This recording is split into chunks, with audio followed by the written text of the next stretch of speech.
Hai, ini Hana punya cerita.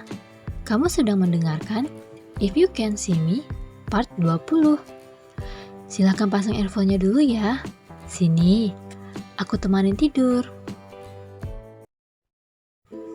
Sudut pandang Park Sung-hoon. Suasana di ruang baca ayah terasa tegang. Aku dan Sung-hyun berdiri di depan meja kerjanya. Ibu duduk di sofa dengan wajah cemas. Tidak bisa dibiarkan, ucap ayah akhirnya. Ia memandang Sung-hyun. Sung-hyun, setelah semua kekacauan ini, ayah membutuhkanmu di perusahaan. Sung-hyun terkejut. Ya, pertandinganku sudah semakin dekat. Aku tidak mungkin meninggalkannya. Ayah menatap Sung-hyun marah. Semua ini demi keluarga kita. Kenapa kau sangat egois? Ibu bangkit dari duduknya dan menghampiri Sung-hyun. Sung-hyun, kondisi saat ini sedang tidak baik. Turuti saja ayahmu untuk saat ini, pintanya. Sung-hyun menatap ibunya marah dan menepis tangannya. Kenapa aku? Tanyanya. Sung-hyun, bujuk ibu. Ayah menatap Sung-hyun kecewa. Seharusnya sejak awal ayah tidak membiarkanmu melakukan hal bodoh itu. Sung-hyun menatap ayahnya terluka. Hal bodoh? Sung-hyun, bujuk ibu agar tidak berdebat dengan ayah. Ya, hal bodoh dengan medali yang bahkan tidak akan bisa mengangkat derajat keluargamu, seru ayah marah. Sung-hyun menatap ayah tak percaya. Kedua tangannya terkepal erat. Aku menyukainya ya. Aku tidak bisa melakukan hal lain selain berenang, serunya. Sung-hyun, ibu menarik tangan Sung-hyun. Karena terlalu emosi, Sung-hyun menepis ibu hingga membuatnya jatuh terduduk. Spontan ayah bangkit dari duduknya. Pak Sung-hyun, serunya. Sung-hyun tampak terkejut, namun tidak langsung membantu ibu bangkit. Kau benar-benar. Ayah keluar dari area mejanya dan menyerbu Sung-hyun. Ibu bangkit untuk menahan ayah. Suamiku, tenangkan dirimu dulu, bujuknya. Tangan ayah bergerak seperti kilat ke wajah Sung-hyun. Aku, yang sejak tadi diam mendorong Sung-hyun ke belakang sembari bergerak maju. Wajahku menghadap ke satu sisi. Tidak kusangka tamparan itu sangat keras. Mata Sung-hyun melotot. Kak, serunya. Ayah juga terkejut melihat apa yang terjadi. Sejak kecil, aku satu-satunya anak yang tidak pernah ingin ikut campur dengan masalah saudaraku yang lain. Tapi hari itu, aku merasa aku membutuhkan pukulan itu. Pukulan yang selalu kudapatkan dari ayah jika aku melakukan kesalahan. Bahkan tanpa bertanya terlebih dahulu apa yang telah kulakukan. Oh, Sung-hyun, ucap ibu cemas. Aku diam sejenak di posisiku, lalu menatap ayah. Ayah melotot padaku. Apa? Kau akan menentang ayah juga? Tanyanya. Aku sendiri tidak begitu mengerti mengapa aku melakukannya. Emosi mulai menguasaiku. Kedua mataku dipenuhi air. Rasanya sakit menjalar dari dadaku ke seluruh tubuhku. Sakit ya, gumamku. Ayah mengerutkan dahinya tak mengerti. Bulir air berjatuhan dari mataku. Aku sangat sakit ya, ucapku. Sung-hyun, ibu mengelus pipi yang tadi ditampar ayah. Kemarahan di wajah ayah meredup. Ia memalingkan wajah tanpa mengatakan apapun. Ibu ikut menangis melihat air mataku. Tidak apa-apa Sung-hyun, ibu di sini, ucapnya sembari menarikku ke dalam pelukan hangatnya. Tangga rumah.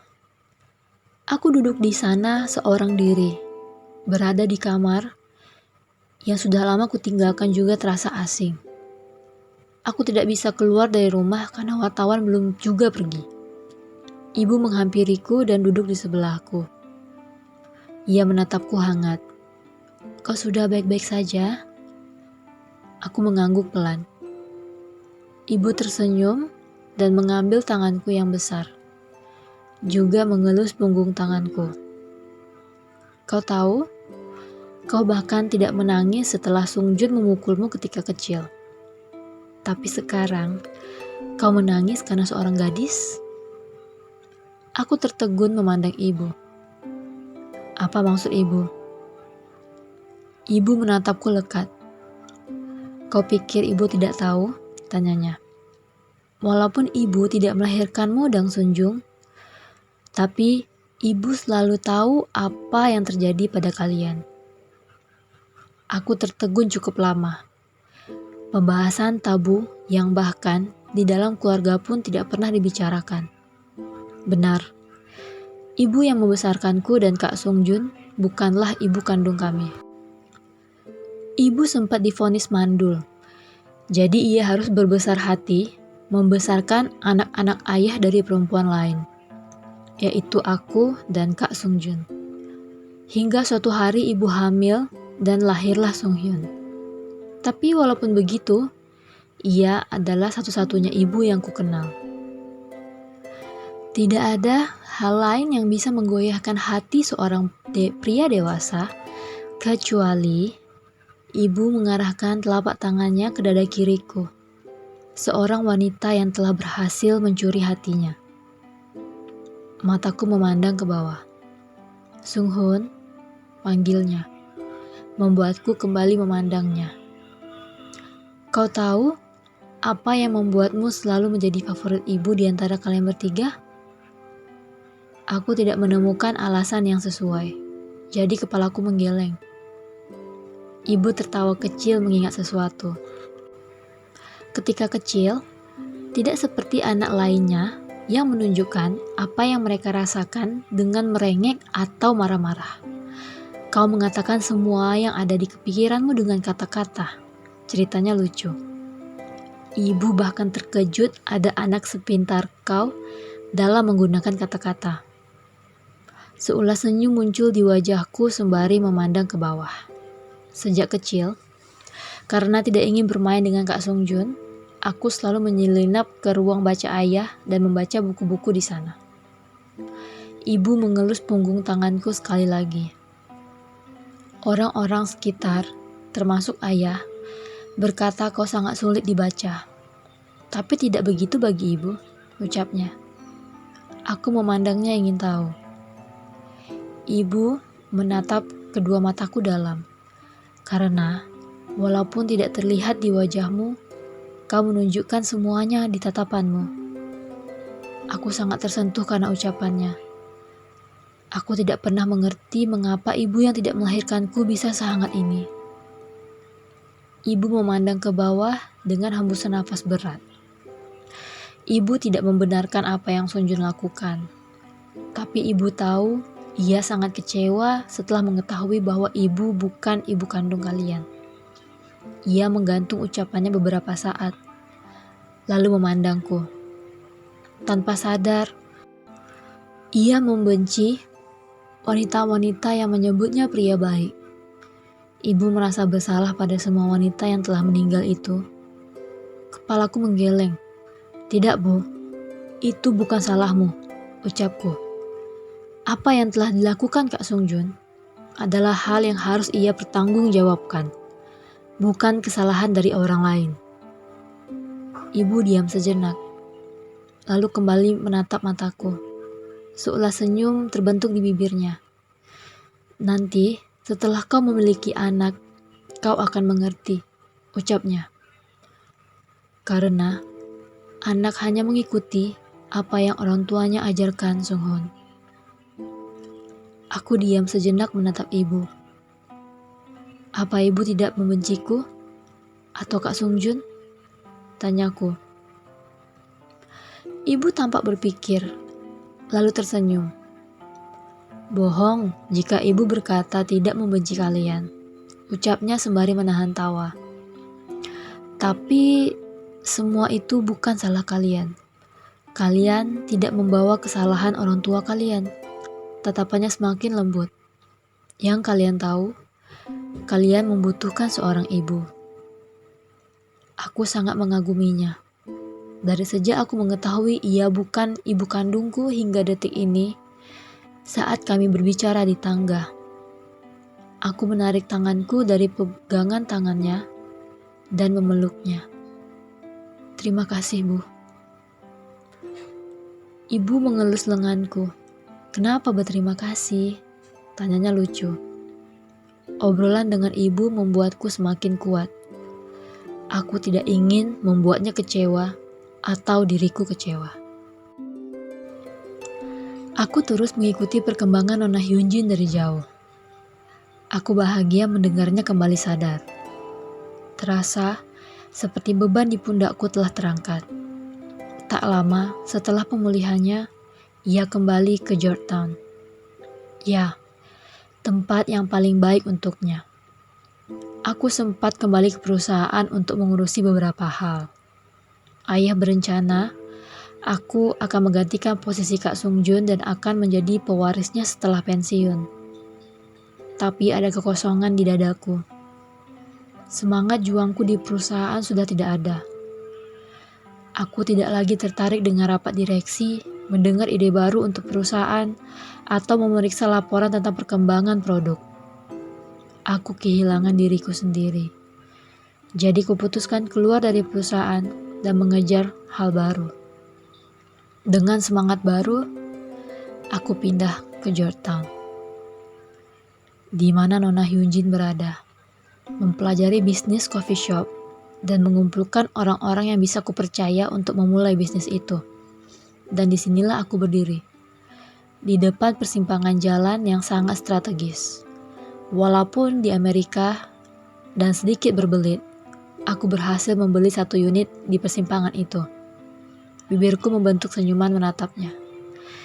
Jadi, Anda akan menamai coffee shop Anda apa? Tanya Tuan Green, orang yang membantuku membeli gedung itu. Aku memandangnya sembari tersenyum. Bonnie and Clyde, jawabku. Ada alasan tersendiri kenapa aku sangat berjuang untuk mendapatkan gedung di persimpangan jalan itu. Karena jaraknya hanya 2 blok dari rumah Nona Hyunjin. Hampir setiap minggu, aku bisa melihatnya berlalu ketika menyeberangi jalan. Aku juga bisa memperhatikannya cukup lama ketika ia menunggu lampu penyeberangan berubah. Pemandangan yang sangat indah. Jika ia tidak muncul, aku akan menunggunya seharian. Harus kuakui, aku memang pengecut jika masalah cinta. Aku sama sekali tidak berani untuk menemuinya secara langsung, karena melihatnya tampak sangat akrab dengan seorang pria bule. Nona Hyunjin tertawa lepas dan tidak ragu menggandeng pria itu di jalanan. Meskipun sedih, aku senang dia melanjutkan hidupnya dengan penuh tawa. Hari itu, aku terkejut melihat orang yang masuk ke coffee shop adalah Nona Hyunjin dan pria itu. Spontan aku berbalik sebelum ia melihatku di balik meja kasir. Salah satu karyawanku memandangku bingung. Ada apa, Mr. Park? Aku memberi isyarat padanya untuk diam. Ia mengangguk dan meneruskan kegiatannya. Dari tempatku, perlahan aku menoleh ke belakang. Nona Hyunjin berdiri di dekat rak memperhatikan buku. Ia tampak sehat dan bahagia. Itu adalah jarak terdekat yang pernah ada di antara kami. Setelah beberapa bulan aku pindah ke sana. Seperti semua orang di sekitarku menghilang, hanya ada Nona Hyunjin di sana. Tertawa sembari memperhatikan buku.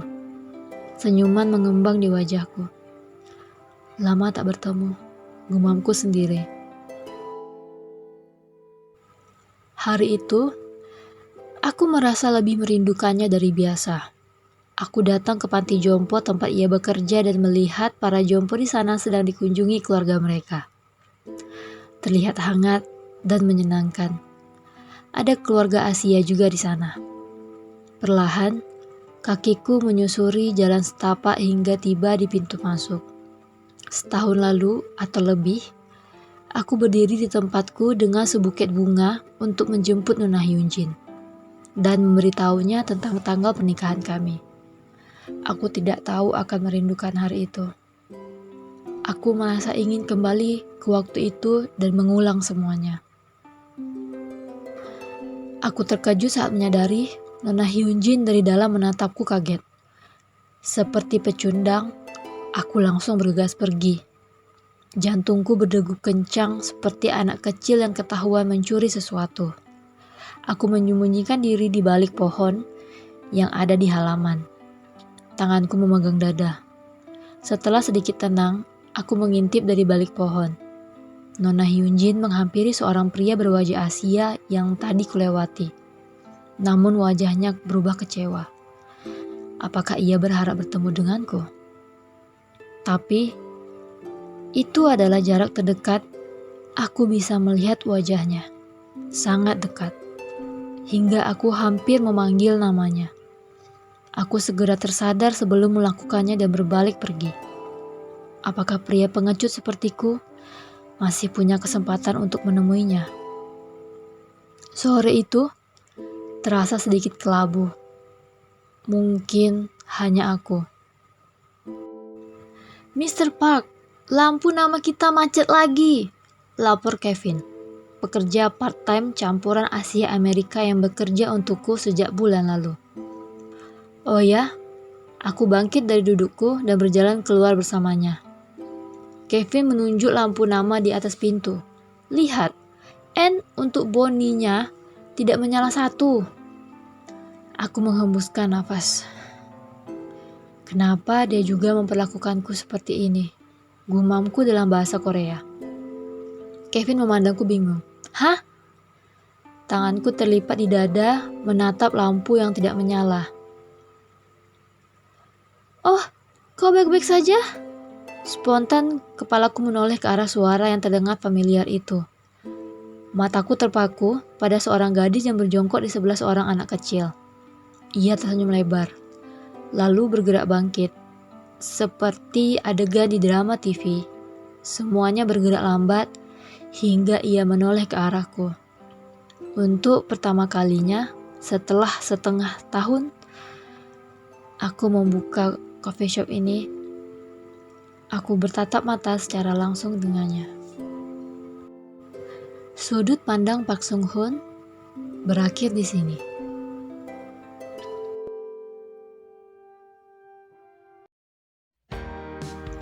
Aku duduk canggung di hadapan Park Sung Hoon. Tanganku memutar-mutar minuman dingin yang kupesan di Bonnie and Clyde. Pantas saja coffee shop itu terdengar familiar. Bagaimana kabarmu? Tanya Park Sung Hoon memulai pembicaraan. Oh, sangat baik, jawabku. Canggung. Aku bahkan kesulitan untuk menanyakan kabarnya balik. Park Sung Hoon tersenyum.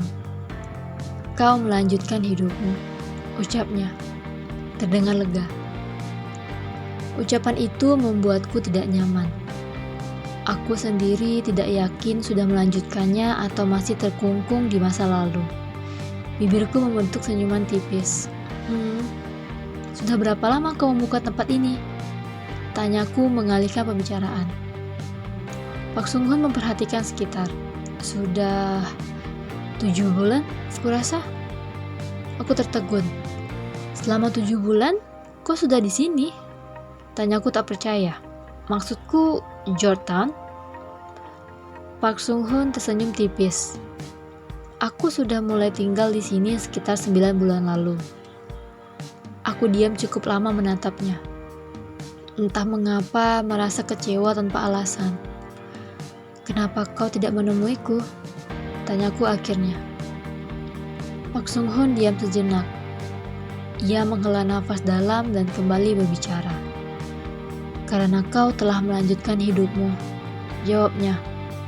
Kedua matanya menatapku dalam. Sangat banyak yang ingin kukatakan, namun aku tidak mengatakannya. Atau mungkin aku hanya tidak ingin terdengar menyedihkan. Apa kau sudah melanjutkan hidupmu? Tanyaku.